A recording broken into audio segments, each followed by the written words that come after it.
karena posisi pada saat itu bapak dengan mama saya masih agama Katolik. Dan sampai sekarang Ustadz? Sekarang alhamdulillah bapak sudah Islam. Bapak Ustadz? Sudah Islam. Dan ibu Ustadz? Sudah masuk Islam juga. Alhamdulillah.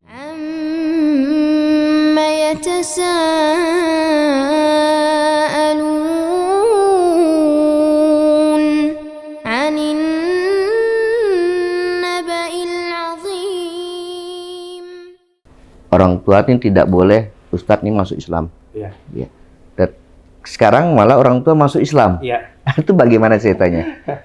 Ya, jadi setelah berapa tahun saya balik dari Jawa, sekitar 4 tahun atau 5 tahun setelah saya balik dari Jawa, setelah saya sudah jadi pegawai negeri, ya setelah saya jadi pegawai negeri, di rumah kebetulan tinggal bapak dengan mama aja sendiri. Jadi karena anak-anak sudah berkeluarga, sudah berpisah, di rumah itu cuma bapak dan mama. Dan ketika mereka berdua di rumah, saya yang di Skadau inilah yang sering kali menengok mereka. Bukan mereka tuh, bukan, tapi malah saya gitu. Jadi ya mungkin karena itu tadi, mungkin karena bagaimana mereka melihat anaknya gitu, yang perhatian dengan mereka gitu ya. Yang hari ini juga alhamdulillah mereka tinggal dengan saya. Sekarang, Masya Allah. tinggal dengan saya. Jadi apa namanya? Mungkin itulah karena mereka merasa mungkin biasanya orang tua itu punya feeling gitu, di mana anak nanti yang cocok dengan dia itu pasti biasa orang tua itu seperti itu begitu. Nah, jadi alhamdulillah karena salah satu karakter saya adalah saya tidak pernah melawan orang tua. Itu karakter saya. Tidak pernah melawan orang tua, tidak pernah membantah orang tua, apalagi berkata kasar dengan orang tua, saya tidak pernah. Nah, jadi itulah mungkin sehingga mereka memutuskan untuk masuk Islam. Untuk ngikut Ustadz. Masuk Islam juga. Sedangkan kalau abang-abang Ustadz nih? Masih Katolik. Ada satu yang Kristen, 2 yang Katolik. Oh begitu. Kok Kristen ini Protestan Ustadz ya? Ya. Bahasanya ya. Protestan. Gitu. Kayak yang perempuan. Jadi yang apa? Yang ketua kapel tadi itu dari abang ya? Ya, betul. Kan. Ya, menarik Ustadz ya, Ustadznya sama-sama penggiat agama Ustadz ya, Ustadz ini di Islam, sedangkan kakak di abang itu di yang lain Ustadz ya. Lain, iya. Tapi gimana toleransinya Ustadz? Alhamdulillah kita sampai saat ini kita tidak pernah menyinggung soal agama masing-masing. Itu tidak pernah. Jadi ketika kita ketemu di rumah ini, pure kita bercerita soal keluarga, gitu. Artinya kita memang tidak pernah menyinggung soal agama masing-masing, itu tidak pernah, tidak pernah sama sekali.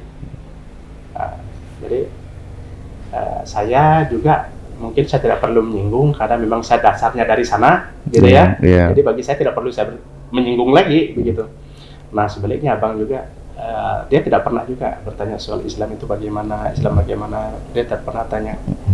Jadi saya karena dia tidak pernah bertanya, maka saya tidak pernah jawab, begitu. Jadi saya ketika ketemu misalnya waktu Natal saya datang ke sana, ya biasa aja, selaku keluarga begitu ya. Nah begitu juga pada saat Lebaran mereka kumpul ke sini, mereka datang ya, sebatas itu aja. Toleransi tetap kita jaga Ustadz ya.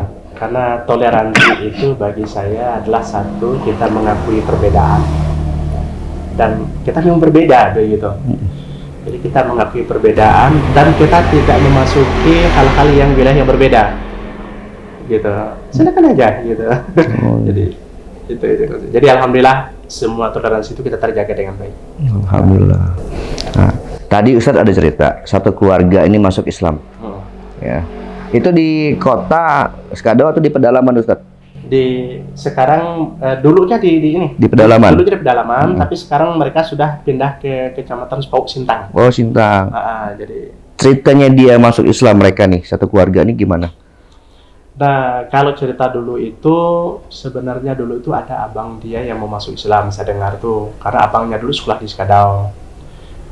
Tapi apa namanya itu oleh orang tua itu tidak setuju, begitu ya. Nah, terus setelah saya masuk Islam, saya pergi ke Jawa, mereka melihat saya. Bahkan ada abang dia yang satu udah masuk sekolah pastor itu, masuk Islam juga. Masuk Islam juga. Akhirnya masuk Islam, kita Islamkan, dia pondok pesantren juga. Ya, karena Mungkin itu. Jadi mungkin mereka lebih melihat kepada pola perilaku ya. Jadi setelah kita Islam, dengan keluarga kita bagaimana, dengan orang tua kita bagaimana, itu yang menginspirasi mereka sehingga mungkin penasaran ya, kok Islam bisa seperti ini gitu. Islam bisa merubah orang, merubah perilaku begitu. Jadi Islam bukan hanya sebuah bentuk keyakinan gitu, bukan hanya ngurus orang sembahyang, bukan ngurus soal hubungan manusia dengan Tuhan gitu. Tapi Jadi cara hidup ya Ustaz. tapi juga pandangan hidup, cara Pandangan hidup. cara bergaul, itu juga diatur dalam Islam begitu. Nah, akhirnya pelan-pelan ada masuk Islam, akhirnya satu keluarga 4 orang itu mereka pergi ke pesantren, ya. Ada yang sampai 10 tahun tuh, ada yang 10 tahun, 11 tahun malah di pesantren. Terakhir itu dia lulusan dari Universitas Muhammadiyah Yogyakarta. Ada yang 2 dari IAIN Banten, kakak beradik. Ada yang 1 lagi dari universitas yang di Tangerang. Jadi mereka berempat. Di pondok pesantren tersebut. Semuanya pesantren tapi berpencar. Oh. Memang saya tidak satukan. Memang karena saya yang bertanggung jawab ya. Oh, Ustadz yang mengirim mereka. Saya yang mengirim mereka. Karena memang saya waktu itu saya punya channel, saya punya jaringan. Oh.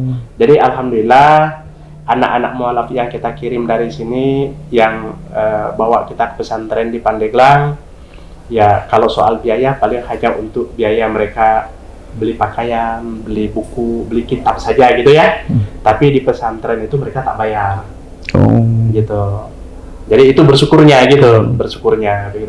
Nah begitu juga saat mereka kuliah. Jadi saat mereka kuliah itu untuk bayar biaya kuliah itu mereka tidak bayar.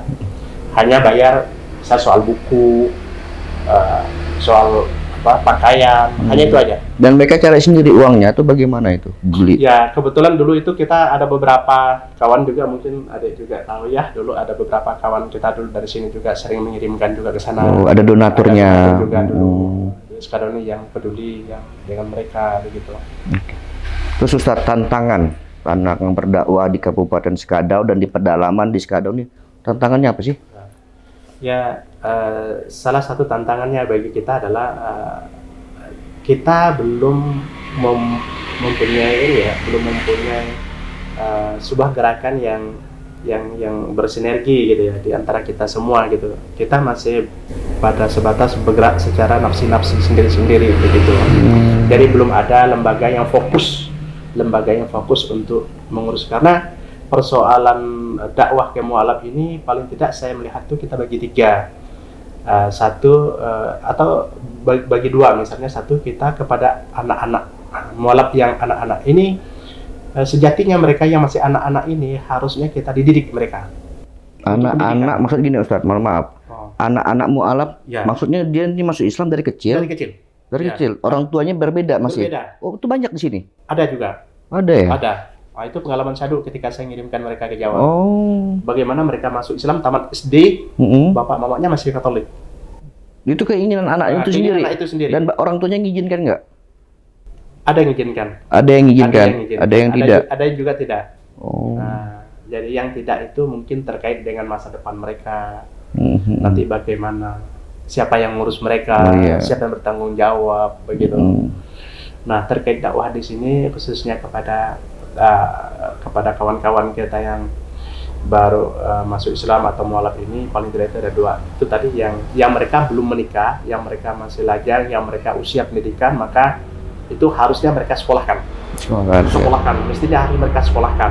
Atau paling tidak mereka kita diberi semacam keterampilan begitu. Kursus, diberi keterampilan agar apa? Agar mereka bisa hidup. Bisa hidup. Ya, bisa hidup, bisa mandiri, tidak tergantung dengan yang lain, dengan orang lain. Nah, kita kembali ke anak mualaf tadi. Jadi anak-anak mualaf ini sekarang bagaimana Ustadz? sekarang alhamdulillah karena mereka sudah selesai, mereka ada yang kerja. Alhamdulillah sudah kerja. Udah mandiri begitu. Itu yang ketahuan. Ya. Yang tidak ketahuan banyak enggak kira-kira Ustadz? Yang tidak data ini banyak. Banyak sekali. Banyak. Ya saya kira mungkin kalau banyak sekali tidaklah, tapi dalam di bawah 100 untuk anak-anak itu pasti ada. Di bawah 100 berarti di atas 50 juga ada ya? Iya. Di atas 50. Nah, itu perlu. Kita contohnya misalnya ada nanti boleh misalnya kita ketemu ada bagaimana misalnya mereka masuk Islam, mereka 3 mama, adik-beradik. Nah, adik-beradik ini mereka masih usia sekolah, masuk Islam mereka, bapaknya udah meninggal. Mamanya masih ada. Jadi mereka mualaf nih, tiga-tiga nih mualaf nih masuk Islam. Sering di tempat saya. Sering ke tempat Ustadz? Iya. Ngapain tuh mereka? Ya, Belajar? ya, belajar, kemudian mereka kan kadang-kadang ikut kerja juga di sana sama orang gitu ya. Jadi Sebagai asisten rumah tangga atau apa tuh ibunya? mereka kadang-kadang ada yang ikut nukang, ada gitu lah. Ibu perempuannya ini? Kalau ibu ini Nureh dia. Oh, Nurah Getah? Nureh Getah. Coba karena mereka Muslim, ya, jadi kita anggap mereka sebagai saudara, gitu kan. Jadi kalau di rumah saya mereka mau makan, mau tidur, semuanya, ya seperti saudara sendiri. Oh begitu. Ini menarik Ustadz. Jadi kasus anak-anak mu'alaf ini tidak hanya saya temui di Skadau Ustadz. Juga di beberapa kabupaten sahabat, ini saya temui juga anak-anak mu'alaf. Jadi mereka dari SD, SMP ini ingin masuk Islam. Sebagian besar orang tua tidak melarang. Ya. Sebagian besar orang tua tidak melarang. Nah, inilah yang kadang-kadang mereka mau belajar, mau ke mau bertanya tentang agama, mereka tidak tahu sama siapa. Ya. Itu kategori yang satu. Kategori yang kedua, anak mu'alaf ini adalah korban penceraian. Ya. Nah, jadi dulunya salah satunya orang tuanya masuk Islam, gitu cerai. Karena pasangan ininya sudah meninggal dan tidak ada yang bisa membimbing, dan juga rata-rata di bawah garis kemiskinan. Anak-anak ini banyak yang telantar, banyak dititipkan kepada saudaranya yang berbeda keyakinan atau dan sebagainya. Ini juga banyak sekali sahabat. Dan ini yang harus kita peduli nih dengan anak-anak seperti ini Ustadz ya. Betul. Gitu. Nah Ustadz, satu lagi nih, apa harapan Ustadz? Ya, harapan saya ke depan nanti kita punya program yang sistematis begitu, yang berkelanjutan terhadap program pembinaan mualaf itu. Ya, kepada anak yang kecil, misalnya mereka didik mereka, ya, sekolahkan mereka, kursuskan mereka. Nah, bagi yang sudah menikah, karena biasanya masuk Islam itu ada dua, masuk Islam karena hidayah, yang mereka masuk Islam sendiri tadi. Yang kedua, yang masuk Islam karena menikah. Nah, yang menikah juga itu jadi beban juga bagi kita, harus kita bina juga, gitu kan, harus ada pembinaan juga. Ya, betul. Jadi harus kita mengkategorikan dulu. Dengan kita mengkategorikan, baru kita bisa membuat strategi untuk pembinaannya, gitu. Jadi kalau untuk yang misalnya tidak menikah atau belum usia pendidikan, maka kita usahakan mereka harus sekolah. Karena sekolah itu, pendidikan itu sangat penting, dan pendidikan itulah yang bisa merubah orang dengan cepat. Baik perilakunya, baik hubungan sosialnya, termasuk juga hal ekonominya. Betul. Nah, ini sangat penting ini. Jadi mudah-mudahan ke depan nanti semuanya bisa. Jadi betul juga kata Ustadz. Jadi pendidikan terhadap agama, terhadap Muslim ataupun mu'alaf ini sangat penting. Karena saya banyak sekali menemui di lapangan, terutama di pedalaman. Ini dia Muslim, mereka tidak tahu hukum pernikahan beda agama. Ya. Banyak sekali mereka tidak tahu bahwa ini tidak boleh. Ya. Tapi karena minimnya pengetahuan agama mereka, banyak sekali pernikahan beda agama di pedalaman. Karena minimnya tadi. Nah, terus Ustadz, ini bagaimana respon masyarakat asli di Kabupaten Skadau terhadap Islam? Ya, saya kira untuk khusus di daerah Skadau ini, kalau respon terhadap Islam, alhamdulillah, saya kira ini cukup baik. Cukup baik, ya, cukup dan baik. Mereka tidak memusuhi Islam? Tidak. Sampai hari ini saya tidak melihat kita di Skadau ini dalam tanda kutip bentrokan, apalagi sampai bermusuhan. Karena saya melihat toleransi di Skadau ini cukup baik. Dan toleransi cukup baik dan cukup tinggi. Hal ini kita buktikan, kita tidak pernah terjadi kasus misalnya perkelahian yang melibatkan antar pemeluk agama, ya.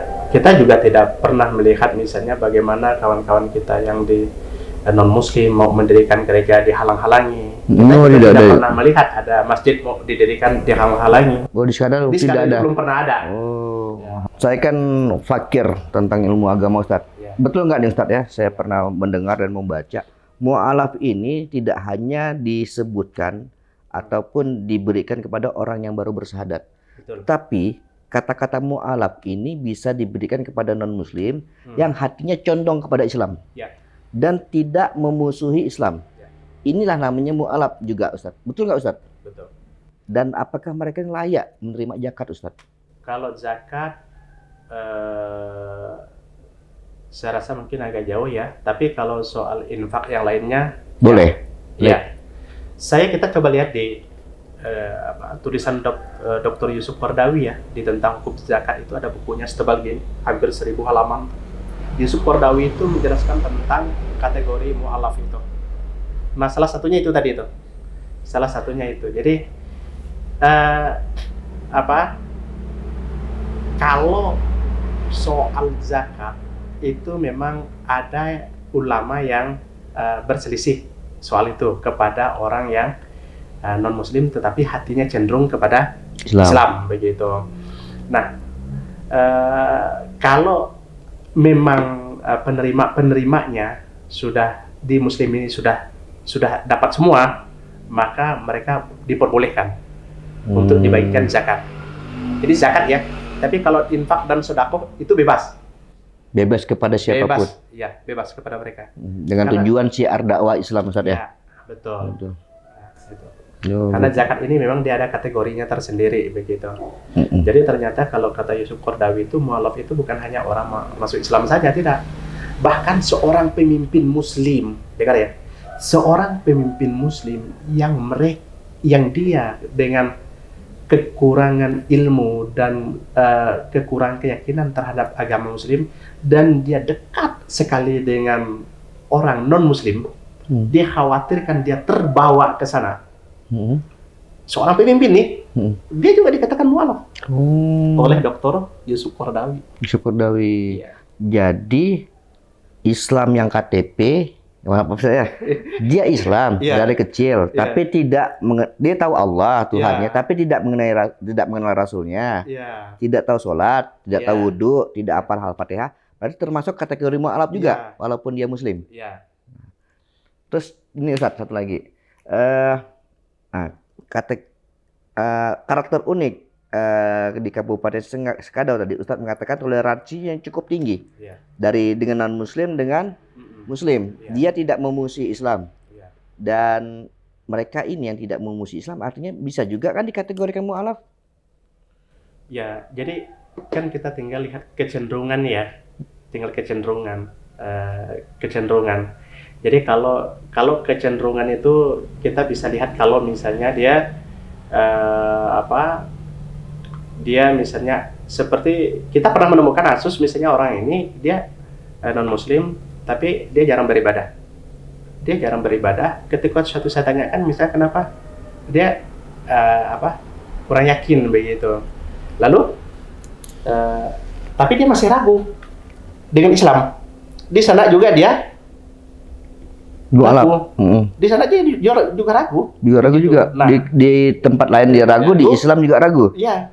Jadi artinya dia ragu di agamanya, tetapi ke Islam dia belum masuk. Itu mu'alaf juga. Ya, nah orang-orang yang seperti ini bagi saya sebagai dakwah ya mungkin perlu kita dakwahkan begitu. Karena mendakwah dalam Islam itu dakwah itu kepada seluruh manusia. Gitu. Tapi kalau misalnya orang itu sudah jelas-jelas misalnya dia punya agama, sudah keyakinan apa segala ya maka tidak. Jadi kecenderungan hatinya kepada Islam itu terlihatnya dari situ. Dari situ. Amma